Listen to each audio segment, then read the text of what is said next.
클릭 감사합니다. 삼테크TV 김선표입니다. 만나서 반갑습니다. 이번 시간은 최악 아직 오지 않았고 이제부터 시작이다. 지금까지 위기는 위기도 아니다. 각자 해야 할 일과 대안과 대책을 말씀드리도록 하겠습니다. 현재 경제 상황은 위기 시작점이라고 할 수 있고 향후 6 내지 8개월 연말까지 97년도 IMF 동아시아 애한위기보다도 훨씬 심각한 수준으로 악화될 것으로 보입니다. 최악은 아직 오지도 않았다고 기재부도 경고를 하고 나섰는데요. 4월의 무역수지 현황은 무역수지가 마이너스 35%가 되겠습니다. 수입은 18.6%, 수출은 26.9%가 감소했습니다. 사회적 거리두기를 해제해서 생활 속 거리두기로 전환하면서 최악은 지난 것이 아니냐라는 분석이 나오지만 경제주무부처인 기획재정부는 되려 반대로 경고를 내놨습니다. 실물 고용 부분의 충격이 이제부터 본격화되고 유가 붕괴로 인한 리스크는 아직 시작도 되지 않았다는 섬뜩한 분석이 되겠는데요. 김용곤 기획재정부 1차관은 김차관은 이날 서울은행회관에서 열린 거시금융경제회의에서 일시적 소강 상태는 시작이 끝일 뿐 진정한 끝의 시작으로 보기 어렵다면서 이같이 밝혔습니다. 이날 회의에서는 국내외 경제, 금융, 부분별 리스크 요인을 점검하고 효과적인 대응 방안 등을 논의했는데요.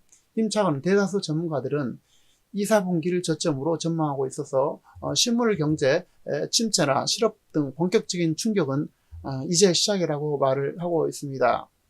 김 차관은 이와 같은 비관적 전망에 대해서 유가 충격, 신흥국 리스크, 글로벌 리쇼어링 등 3가지 근거를 제시했는데요. 김 차관은 상유국 등 성장 전망치가 대폭 하향 조정되고 경상수지, 재정수지가 악화가 예상되고 있다고 말했습니다. 저유가로 인한 리스크는 코로나로 인한 수요 감소, 저유 공간 부족의 문제가 근본적으로 해결되지 않은 한 당분간 높은 변동성을 보일 것이라는 것이 기재부의 분석이 되겠습니다. 이로 인해서 산유국 경제 불안과 금융시장의 오일머니 회수 가능성 등 세계 경제 교란 요인으로 작용할 가능성이 있다는 것입니다.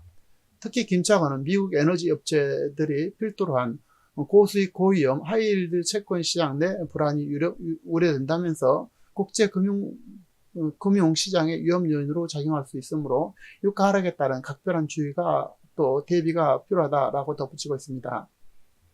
김 차관은 신흥국 상황 역시 예의주시를 해야 한다고 강조했는데요. 국제통화기금에 따른 이미 100개국 이상 신흥국이 구제금융을 신청했거나 문의했다고 강조했습니다. 대다수 신흥국이 낙후된 보건 의료체제로 감염병 확산의 속수무책이고 급격한 자본 유출과 통화기금 통화가치의 급락, 외환보유액수의 감소 등을 겪는 금융시장마저도 불안한 상황이나 정책 등 대응 여력은 매우 제한적이기 때문에 과거 IMF 미국발 금융위기 때 하는 신흥국 위기가 불거질 수 있음을 시사하고 있습니다. 한국 정부 주무부처에서 이와 같은 경고는 매우 심각한 현실을 반영하고 있음을 주목해야 할 것입니다. 아울러 자유무역 붕괴와 글로벌 리쇼어링 붐도 리스크가 되겠는데요.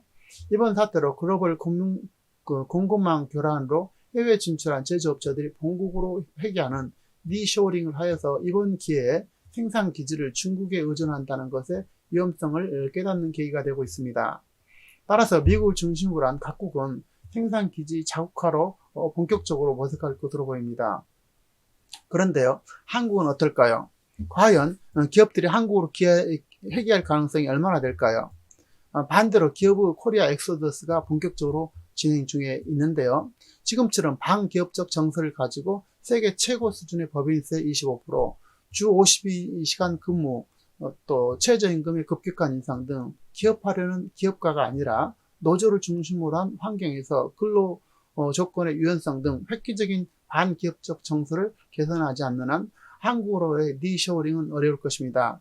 전기업적으로 정책 전환이 매우 중요한 시점이다 라고 말씀을 드릴 수가 있겠습니다. 앞서 이야기한 것처럼 세계 경제가 국가 부도 대재앙이 시작점이 되고 있는 가운데 IMF 자금을 신청했거나 받고 있는 국가는 전 세계의 절반이 넘어서고 있다고 밝혀지고 있고 이는 매우 충격적인 사실입니다.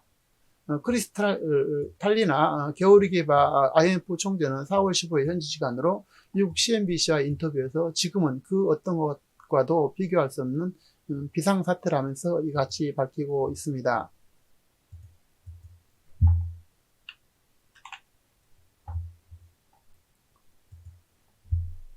경제 충격이 선진국을 넘어 위기에 취약한 신흥국으로 급속히 번지고 있는데요. 2008년도 금융위기 때보다도 더 빠른 자본 유출 추세에 세계 경제가 긴장하고 있는 것입니다.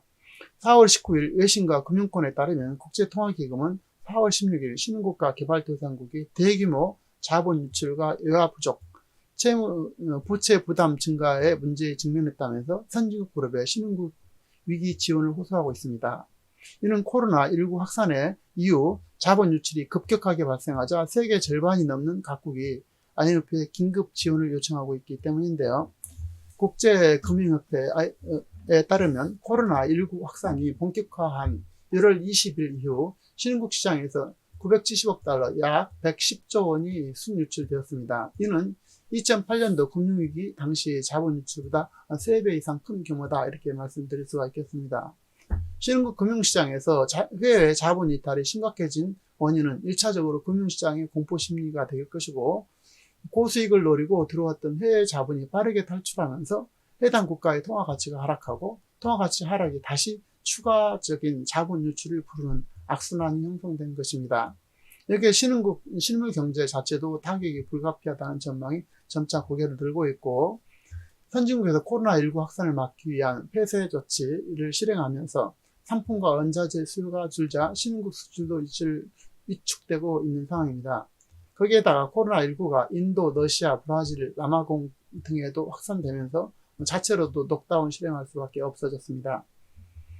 수출과 내수가 동시에 꺾여서 2020년도 신흥국의 성장 동력은 크게 약해졌고, IMF는 최근 세계 경제 전망에서 중국과 인도, 이집트 등 일부 국가를 제외하고 대부분의 신흥국은 2020년도에 마이너스 성장할 것으로 이렇게 전망하고 있습니다.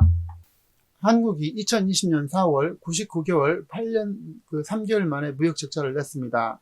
적자 규모는 9억 5천만 달러로 1조 1,580억 원이 되겠고, 무역 수지가 99개월 만에 마이너스를 기록하면서 경상수지 적자도 불가피해졌습니다.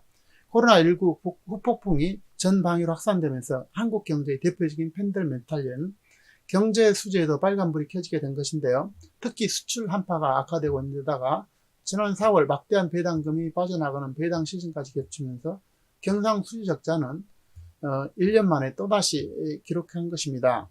2019년도 4월 수출 부진의 배당 수지까지 대규모 적자를 기록하면서 경상수지 적자가 7년 만에 3억 9천만 달러를 기록한 바 있는데요. 당시에는 바로 다음 달부터 흑자로 전환되면서 일시적 쇼크에 그쳤지만 올해는 상황이 전혀 다른 것입니다. 그동안 흑자를 유지해서 다른 수지 구멍을 메웠던 수출 붕괴 속도가 가파르기 때문인데요.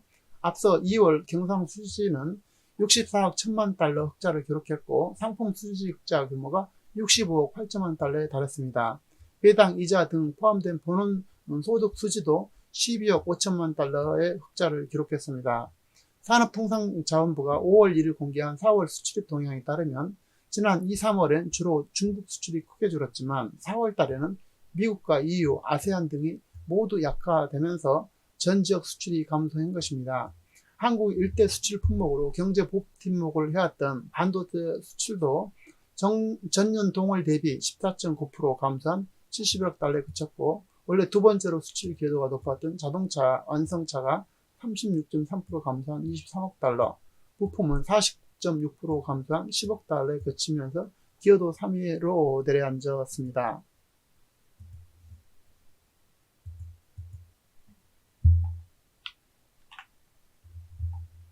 코로나 바이러스 사태로 미국, 유럽, 아세안 등 해외 주요국 경제가 마비되면서 수출 369억 2천만 달러이 전년 동월 대비 24.3% 급감하면서 내수 경기 역시 부진을 겪어서 수입 378억 7천만 달러도 전년 동기 대비 15.9% 감소했습니다. 그러나 수출 감소폭이 더 커져서 이렇게 적자가 난 것인데요. 2018년도 12월부터 시작된 수출 감소세가 지속되던 작년 말까지만 해도 우리 무역 수지는 매달 수십억 달러의 흑자를 냈었습니다. 2017년도는 수백억 달러의 흑자를 냈던 달도 많았고요. 우리가 해외에서 들여온 것보다도 메드 인 코리아를 많이 팔아들인 돈이 수십조 원보다도 더 많았다는 의미로 한국이 수출을 먹고 산다는 말은 늘 있었던 말입니다. 그러나 1년 이상 지속되었던 수출 급감세가 코로나 충격을 만나면서 8년 만에 적자라는 결과를 초래한 것입니다. 유가가 바닥을 치는 저유가 시대인데도 불구하고 무역 수지 적자가 나은 것은 매우 이례적입니다. 원유를 100% 수입하는 한국은 유가가 내려가면 수출 수입 금액이 낮아져서 무역 흑자가 늘 일어났던 경우가 많았습니다. 하지만 전 세계가 수요 절벽에 맞닥뜨려 이번 사태에서 이런 공식마저도 통하지 않았습니다. 산업부는 이번 위기는 2008년도부터 2009년도에 바이러스 위기, 2003년도 사스, 신종플루, 2015년 메르스 등 저유가 위기, 2015년부터 2016년을 모두를 아우르는 미중의 복합 위기다라고 설명하고 있습니다. 그러면서 민간 소비로 인한 소비재 수입, 국내 생산에 기여하는 자본재, 중간재 수입이 지속 유지되고 있습니다. 충격은 뒤늦게 이렇게 나타나게 되는데요. 이제부터 저성장 마이너스 후폭풍이 불고 있는 가운데 지난 애한위기에서 6개월부터 1년 이후에 기업이 연쇄 부도가 이어졌음을 상기하시기 바랍니다. 지금부터 본격화되고 있는 위기 앞에 어떤 기업이 부도로 이어질지 주목하고 긴장해야 될 그런 시기가 되겠습니다. 코로나 사태는 전 지구적, 전 세계적인 데다가 수많은 변동성을 내재하고 있기 때문에 더욱 주의를 기울여야 할 것입니다. 각자 해야 할 일과 대안과 대책을 말씀드리면요. 이번 사태로 이후에 수많은 변동과 변화 그리고 다양한 위기가 찾아올 것입니다. 첫 번째 기본적으로는요. 가장 위험한 사람은 언제나 채무가 많은 경제 주체인 기업과 개인 그리고 국가가 될 것입니다. 어떤 방법으로든지 채무를 줄여나가는 것이 안전을 지키는 첫 번째 할 일이 되겠습니다. 만일 부동산이 있다면 아직은 부동산 가격이 본격적으로 하락하지 않을 때 과감하게 정리하여서 채무를 없애기 위해서 대비를 해야 할 것입니다. 두 번째로는요. 현업에 충실하면서 다양한 수입원을 만들어 나가야 합니다. 급변하는 시대에 맞춰서 온라인에도 깊은 관심을 갖고 접목을 하든다든지 온라인을 활성화하는 필수적인 것은 필수적인 내용이 될 것입니다. 그리고 앞으로는 급여를 받는 직장이 점점 줄어들게 될 것입니다. 세 번째는요. 위기 최고 가치는 현금이고 현금 중에서 달러라는 사실을 반드시 기억해야 할 핵심 주제가 되겠습니다. 위기가 본격화될 때 현금 달러를 가지고 있느냐 없느냐로 이렇게 승패가 결정되게 됩니다. 작아도 상관없는데요. 각자 상황에 맞게 환경에 맞춰서 위기 순간을 지나고 극복하고 견딜 정도의 달러 현금을 확보하는 것이 가장 중요하겠다 이렇게 말씀을 드립니다. 마지막으로 중요한 것은요. 현대사회에서는 예상치 못한 변수들이 숨어있고 매우 빠르게 변화가 이루어지고 있습니다.